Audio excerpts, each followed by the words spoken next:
কুড়িগ্রামের ফুলবাড়ির চর গোরখ মণ্ডপ এলাকায় ধরলা নদীর ভাঙনে বিলীন হয়েছে অর্ধশত বাড়ি। ভাঙন রোধে কার্যকর পদক্ষেপের দাবিতে মানববন্ধন করছেন এলাকাবাসী। এ বিষয়ে নিয়ে আরো বিস্তারিত খবরাখবর জানাতে সেখান থেকে আমাদের সাথে সরাসরি যুক্ত হচ্ছেন গোলাম মওলা সিরাজ।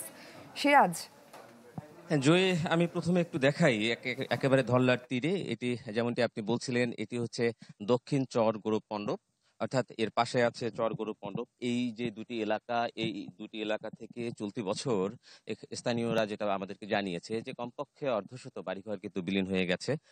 আর গত 2 সপ্তাহে অর্থাৎ এই যে কয়েকদিন আগে পানি বাড়লো এবং কমলো, এই সময়ের মধ্যে 10 থেকে 12টি বাড়িঘর কিন্তু বিলীন হয়ে গেছে এই এলাকার।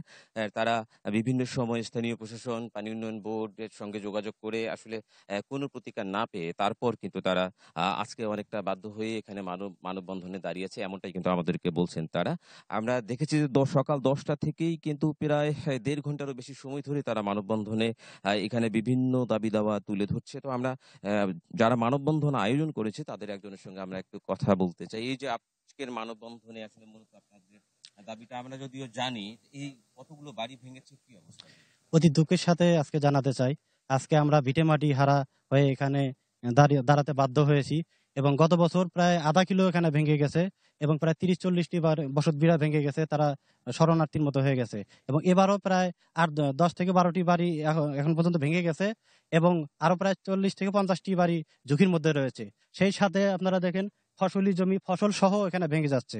তো এইভাবে ভেঙে গেলে আমরা আমরা ঠাঁই নেব কোথায়? আমাদের তো আর বাড়ি করার কোনো জায়গা নাই।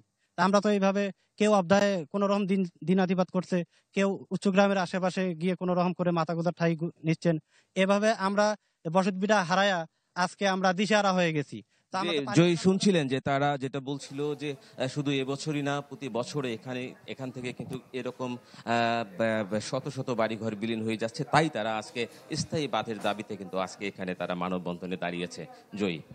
সিরাজ, ধন্যবাদ। দর্শক, গোলাম মওলা সিরাজ যুক্ত হয়েছিলেন কুড়িগ্রাম থেকে।